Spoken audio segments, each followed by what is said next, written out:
Hi, my friends. The guys in our group that were in the meeting with me today voted that I read Brave Little Monster for our read aloud today. So this is called Brave Little Monster by Ken Baker, illustrated by Jeffrey Hayes. What do you guys think this book is going to be about? I wonder. It seems like he's trying to be brave. I wonder if he's really brave or if he's not brave. Let's read and see. Brave Little Monster. Albert couldn't sleep. Goosebumps covered his hairy arms. His fangs chattered. He shivered with fright. What are fangs? Does anyone know? If something's chattering, we're going, hmm, what are fangs then? Do you think they might be his teeth? Sharp teeth. Even though Albert's mom had told him there's no such thing as little girls and little boys, he knew better. Is that true? Is there no such thing as little girls and little boys? Albert knew that scary boys and girls love to hide in little monsters' rooms at night. Do girls and boys hide in monsters' rooms at night? Albert saw something move in his closet.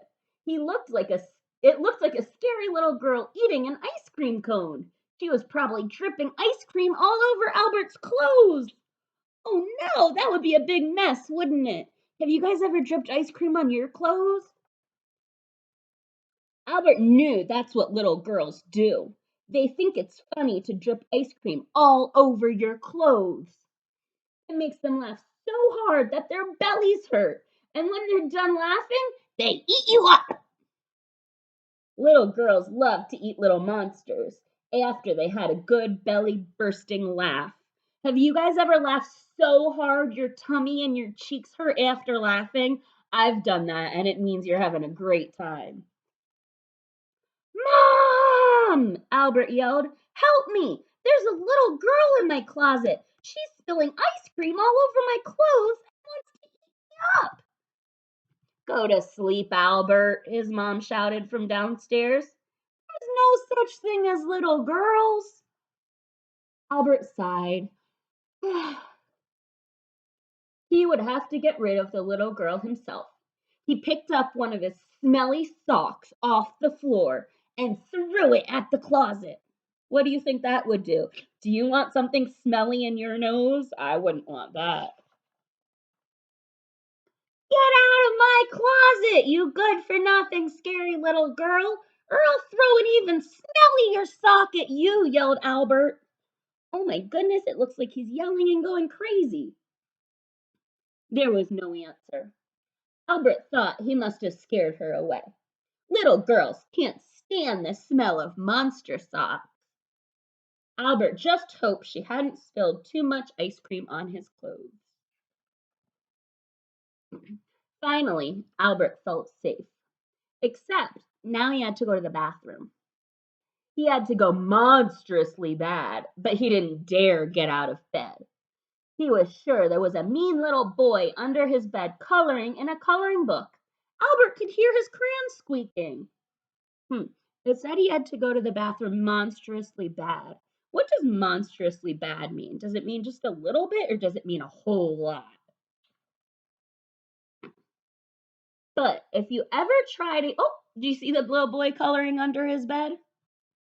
If you ever try to get out of bed, grab your feet and play piggy on each one of your hairy little monster toes until you can't stand it. Do you think that would tickle? Then they eat you up. Do little boys and little girls eat up monsters? Is there really anything such as monsters? I don't think so. Mom! Albert yelled. There's a little boy coloring under my bed who wants to play piggy on my hairy little toes. Albert's mom poked her head in his room. Albert, she said firmly, it's getting late. For the last time, there's no such thing as little boys and girls. Now close your eyes and go to sleep. Albert was on his own. He knew there was only one way to deal with little boys that hide under your bed. He closed his eyes, put his head under his bed. He stuck out his slobbery, hairy tongue and went. He counted to 5. When Albert opened his eyes, the little boy was gone. But Albert thought he saw a coloring book under his bed. Do you think that's true? I wonder what he's thinking about now. Albert hopped out of the bed and ran all the way to the bathroom. When he came back, he flipped his bedroom light on and off to see if the little boy and girl had come back. There were no sign of them. Albert jumped into bed. He hoped they weren't still hiding somewhere in his room. Do you think there's really a little boy and a little girl hiding in his room somewhere?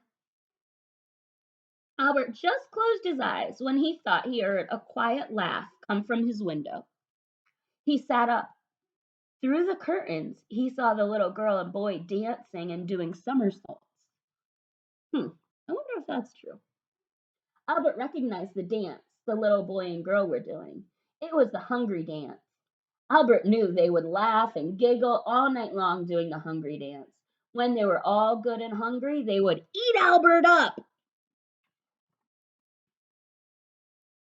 Albert had to get rid of the little girl and boy once and for all.